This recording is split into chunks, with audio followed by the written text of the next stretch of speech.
मान लीजिए आपने अपने किसी दोस्त को 1 लाख रुपये उधार दिए और आपके उस दोस्त ने 1 लाख रुपए से 1 करोड़ रुपये बना लिए और आपके पास सिर्फ 1,000 रुपये रह गए।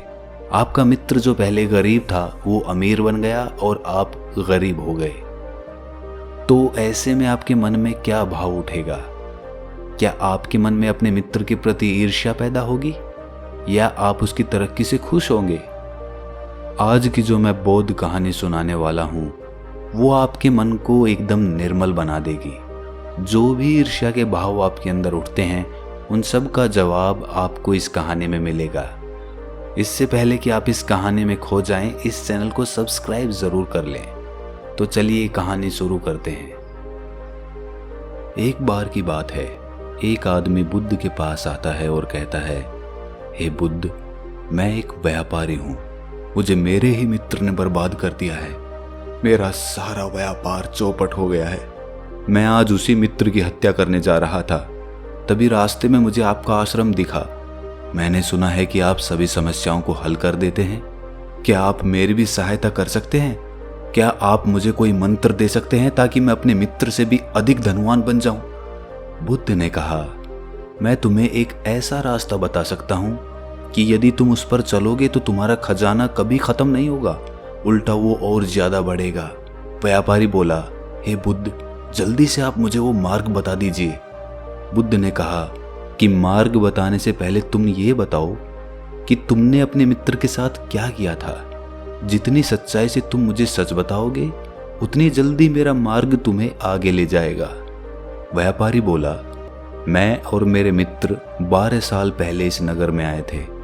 जब हम यहाँ पर आए थे तब मेरे मित्र के पास ज्यादा धन नहीं था, उसके मुकाबले मेरे पास अधिक धन दौलत थी। वो मेरे पास आया और बोला कि उसे व्यापार शुरू करना है जिसके लिए उसे कुछ पैसे चाहिए। मैंने दोस्त होने के नाते उसकी सहायता कर दी। कुछ ही समय बाद वो मेरे जितना धनवान बन गया। उसका व्यापार बहुत आगे बढ़ा। मुझे भी बहुत खुशी हुई कि मेरा दोस्त आगे बढ़ रहा है और उसका जीवन भी अच्छा चल रहा है। लेकिन आने वाले कुछ सालों में उसका व्यापार और आगे बढ़ा और वो मुझसे भी ज्यादा अमीर बन गया। उसके पास बड़ा घर, बड़ा रथ, सब कुछ हो गया। मुझे ये देख उससे ईर्ष्या होने लगी। मुझसे उसकी तरक्की बर्दाश्त नहीं हो रही थी। मैं नहीं चाहता था वो मुझसे अधिक पैसे वाला बने। जब भी वो अपने रथ पर मेरे घर आता था मेरे दिल में सुई सी चुभने लगती थी। मैंने तय कर लिया था कि उसे खुद से आगे नहीं बढ़ने दूंगा। इसीलिए मैंने उसके व्यापार में हानि पहुंचाने के लिए एक से एक षड्यंत्र रचा। यहाँ तक कि खुद का व्यापार भी मैंने दांव पर लगा दिया, जिससे उसे थोड़ा बहुत नुकसान हुआ, लेकिन मुझे ज्यादा नुकसान हुआ। मेरा व्यापार नष्ट हो गया और मैं कर्जदार हो गया। मेरे बीवी बच्चे रास्ते पर आ गए। ये सुनकर बुद्ध ने कहा, क्या तुमने अपने मित्र के साथ सही किया? व्यापारी बोला, मैंने उसके बुरे समय में उसे धन दिया, उसकी सहायता की, तो मैंने तो उसके साथ कहाँ बुरा किया। जब मेरा बुरा समय आया तब वो मेरी मदद कर सकता था। वो चाहता तो मेरा साथ दे सकता था, मुझे भी अपने साथ शामिल कर सकता था, लेकिन उसने सिर्फ अपने बारे में सोचा। वो भूल गया कि मेरे ही दिए पैसों से वो आगे बढ़ रहा है। बुद्ध ने कहा, जब वो आगे बढ़ रहा था क्या तब तुमने उन्नति नहीं की? वो आदमी बोला, मेरे व्यापार में भी उन्नति हुई, लेकिन मेरे मित्र जितनी नहीं हुई। बुद्ध ने कहा, आखिर तुम्हें किस चीज की कमी थी? वो आदमी बोला, मुझे किसी चीज की कमी नहीं थी। मैं बस चाहता नहीं था कि मेरा मित्र मुझसे आगे बढ़े, अधिक धनवान बने। बुद्ध ने कहा कि क्यों? क्या इस दुनिया में तुम्हारे मित्र से अधिक धनवान कोई भी नहीं है? वो आदमी बोला, हाँ है, मेरे मित्र से भी अधिक धनवान व्यापारी यहाँ पर हैं। ये सुनकर बुद्ध ने कहा, फिर क्यों तुम अपने मित्र से ही अधिक धनवान बनना चाहते हो? जो दूसरे व्यापारी इस दुनिया में उससे भी अधिक धनवान हैं, उनसे अधिक धनवान क्यों नहीं बनना चाहते हो? दरअसल हम हमारे से नीचे किसी भी आदमी को जो हमारे दया का पात्र है उसे आगे बढ़ता नहीं देखना चाहते। हम चाहते हैं कि वो हमेशा हमारी दया का पात्र ही बना रहे, और जब वो हमसे आगे निकल जाता है तो हम अपने चेहरे पर मुखौटा लगाकर उन्हें दिखा तो देते हैं कि हम उनकी कामयाबी से खुश हैं, लेकिन ऐसा होता नहीं है। हम अंदर ही अंदर जलने लगते हैं कि वो हमसे आगे कैसे बढ़ गया, खासकर कि तब जब उसे आगे बढ़ने का रास्ता हमने दिखाया होता है और वो कुछ समय बाद हमसे भी आगे निकल जाता है। हमें ये खटकने लगता है कि जिसे हम दया दिखाते थे वो आज हमें दया दिखाने लगा है। उस पर भी वो आदमी आपकी दिखाई दया का गुणगान नहीं करता है, आपकी सहायता नहीं करता।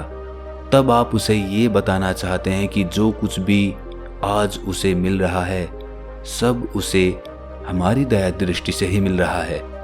तब आप उसके खिलाफ षड्यंत्र रचने लगते हैं और चाहते हैं कि वो आदमी वापस उसी जगह पर आ जाए जहां से आपने उसकी मदद करके आगे बढ़ाया था और आप उस पर फिर से दया कर सकें। और इसी चक्कर में आप अपना सुख चैन सब कुछ छोड़ देते हैं।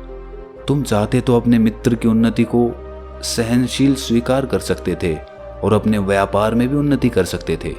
तुम में कोई कमी नहीं थी। तुमने खुद ही अपने व्यापार को बर्बाद कर दिया।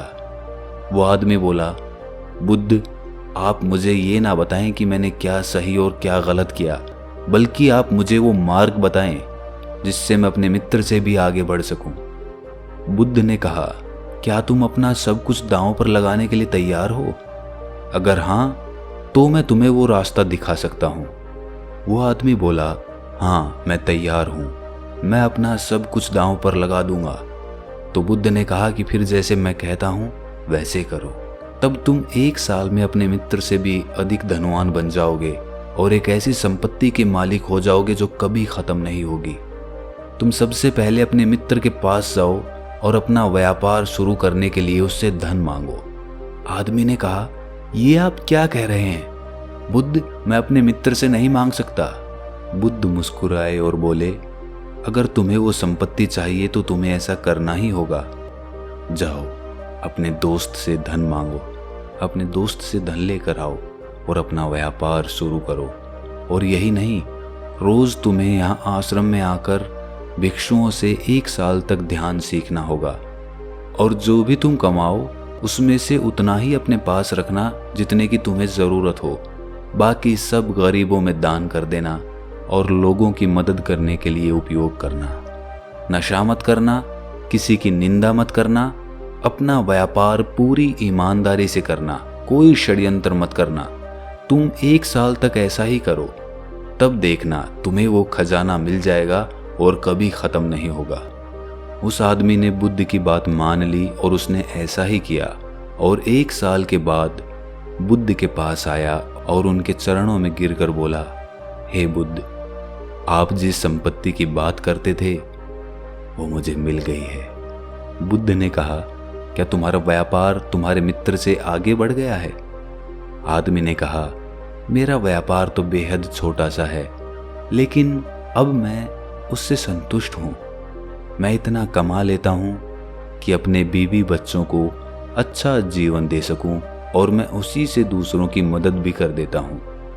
मुझे अब समझ में आ गया है कि हम लोग अपना जीवन व्यर्थ में ही गंवा रहे हैं। जो संपत्ति हमारे पास है उसे देखते ही नहीं है, बल्कि हम कंकर पत्थर बीनने में ही लगे रहते हैं। जिस बात को मैं पहले समझ नहीं पाता था, अब वो बात मुझे स्पष्ट समझ आने लगी है। मुझे अपने मित्र से ईर्ष्या इसलिए हुई थी क्योंकि हम अपने सुख से सुखी नहीं होते, अपितु हम दूसरों के सुख से दुखी हो जाते हैं। ऐसा ही मैंने अपने मित्र के साथ किया और ऐसा हमारे मन के कारण होता है। और अब मैं अपने मन को समझ गया हूँ। अब मुझे हंसी आती है कि मैं किन छोटी छोटी बातों में उलझा हुआ था। अगर आप मेरे जीवन में नहीं होते बुद्ध, तो मैं ये कभी समझ नहीं पाता। तो कैसी लगी आपको ये कहानी कमेंट सेक्शन में ज़रूर बताएं और अच्छी लगी तो इस चैनल को सब्सक्राइब ज़रूर कर लें। तो मिलते हैं अगली कहानी में, तब तक के लिए अपना ख्याल रखें।